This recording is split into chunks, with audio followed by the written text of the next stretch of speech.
Aujourd'hui, on va parler du syndrome du sauveur, et plus exactement du sauveur satisfacteur. Vouloir plaire à tout le monde et tout le temps par peur de décevoir ou bien par peur d'être rejeté est une forme de supercherie. Et on essaye de se convaincre que c'est de la gentillesse, de la bienveillance, que c'est une vertu. On confond la bienveillance dans ce cas avec le déficit d'amour de soi. Bonjour, je suis très heureuse de vous retrouver pour ce podcast hebdomadaire. Je suis Sandra Mezda, coach en développement personnel et spirituel. Une aventure que j'ai commencée il y a 10 ans et que j'ai le plaisir de partager avec vous sur cette chaîne YouTube depuis un peu plus d'un an. Pour vous aider à changer votre vie, à l'améliorer, à comprendre vos comportements à travers mes propres expériences et recherches. Je ne prétends pas avoir la vérité, bien entendu, mais juste vous transmettre les étapes par lesquelles je suis passée pour ma propre transformation et puis celle que je traverse encore bien évidemment aujourd'hui, puisque c'est l'aventure de toute une vie que d'apprendre à savoir qui l'on est et à aimer profondément chaque partie de nous. Ensemble, éveillons notre conscience, transformons notre vie. La bienveillance n'est pas synonyme de servitude.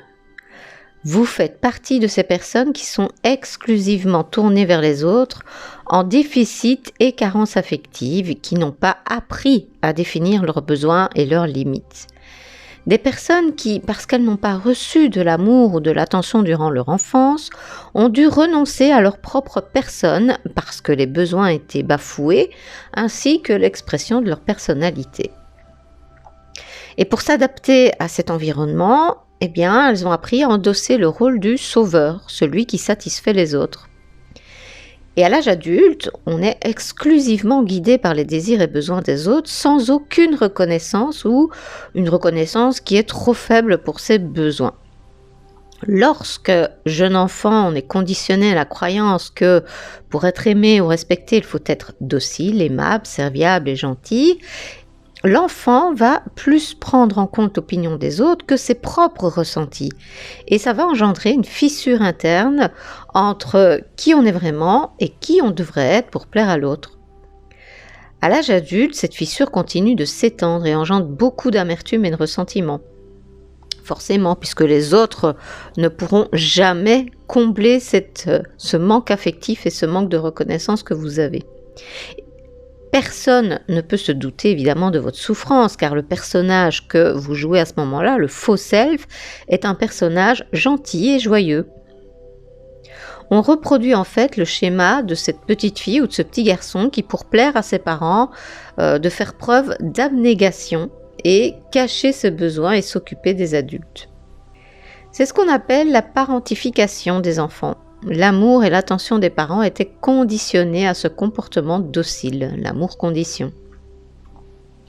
Mais aujourd'hui, vous êtes adulte, vous ne devez plus jouer ce rôle. Vous le faisiez petite ou petit car c'était vos parents qui s'occupaient de vous, vous dépendiez d'eux, vous n'aviez pas vraiment le choix. Tandis que là, aujourd'hui, vous êtes adulte et ce comportement suscite le manque de considération et cela fait de vous une proie idéale pour les manipulateurs. Cette gentillesse exagérée est un signe de faiblesse et de soumission. Et elle est vraiment préjudiciable pour vous. Elle cultive la dépression, l'anxiété, la culpabilité et la honte. Aujourd'hui, pourquoi accepteriez-vous à contre-cœur de faire des choses qui compromettraient votre intégrité psychologique ? Pourquoi chercheriez-vous à satisfaire tout le monde aux dépens de votre personne ? Pour être accepté ? Pour éviter le rejet ? Pour éviter les conflits peut-être, ou pour éviter les reproches. C'est important de comprendre les raisons cachées, les bénéfices secondaires qui vous poussent à avoir ce type de comportement. Il y a des personnes qui ne vous accorderont jamais le respect et la reconnaissance que vous espérez et qui, au contraire, plus vous serez gentil et serviable et plus vous exploiteront. Être dans ce schéma cache une faible estime de soi et des limites personnelles assez fragiles. Cela veut dire que l'on accorde plus d'importance à l'opinion et l'approbation d'autrui qu'à ses ressentis personnels et à sa propre opinion. En étant dans le rôle du sauveur, vous êtes sujet à l'autocritique excessive. Vous culpabilisez même si vous n'avez rien fait de mal. Vous avez tendance à porter toute la responsabilité. Et si vous subissez un préjudice, vous penserez que c'était forcément à cause de vous. Mais cette voix autocritique n'est pas la vôtre. Vous avez intériorisé peut-être celle de vos parents ou d'autres personnes quand vous étiez enfant, grands-parents ou professeurs. La gentillesse excessive peut conduire à l'épuisement, voire au burn-out, car c'est vous qui fournissez tout le temps tous les efforts. Vous êtes la personne qui prend à charge tout ce qui est lourd à porter. Vous vous effondrez périodiquement. Le rôle ne va pas vous éviter des conflits pour autant, car quelque part, vous vous attendez à un retour, une forme de reconnaissance que vous n'aurez pas. Et à force d'être la seule personne à faire des compromis, on finit par ne jamais exprimer ce que l'on veut vraiment. On cultive des distorsions cognitives, notamment de lecture de pensée. On suppose que l'autre sait lire dans nos pensées, ce que l'on ressent et pouvoir anticiper nos besoins. Mais l'autre n'a pas forcément la même sensibilité que nous en plus, donc il aura du mal à anticiper.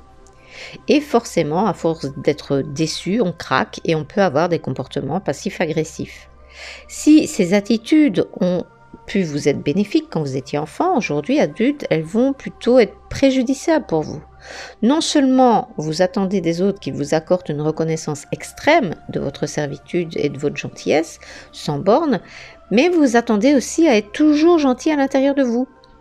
Donc, vous mettez une partie de vous de côté, vous n'acceptez pas la totalité de votre humanité, et donc vous vous déconnectez de vous-même. Et si vous vous déconnectez de vous-même, eh bien, ça va créer un vide intérieur. Si vous êtes blessé ou rejeté, vous allez penser que c'est vous qui n'avez pas été assez gentil. Et lorsque vous décidez d'honorer vos besoins, vos limites, vos sentiments, vous pensez que vous êtes égoïste. Il existe une différence importante entre l'exercice d'un intérêt personnel et l'égoïsme. En redéfinissant l'interprétation du mot gentil ou égoïste, vous ferez un premier pas pour vous libérer du syndrome du sauveur ou syndrome sauveur-satisfacteur. Évidemment, il ne s'agit pas de devenir un être dépourvu de compassion et de bienveillance, mais de trouver l'équilibre entre ses besoins propres et ceux des autres. Apprendre à dire non lorsque cela ne vous convient pas, car lorsque l'on dit oui alors qu'en fond nous on pense non, on se trahit soi-même et on n'est plus en alignement. Demandez-vous pourquoi vous le faites, pourquoi vous acceptez d'asservir. En prendre conscience est un premier pas. Ça ne sera pas facile de changer cette habitude, mais petit à petit vous y arriverez. Vous perdrez peut-être des gens en chemin, car certains ne pourront plus vous exploiter comme ils le voudraient, mais c'est ok. Si au début vous n'osez pas vous affirmer en direct face à la personne, rien ne vous empêche évidemment de le faire par écrit. J'espère que ce podcast a pu vous aider. N'oubliez pas, prenez bien soin de vous.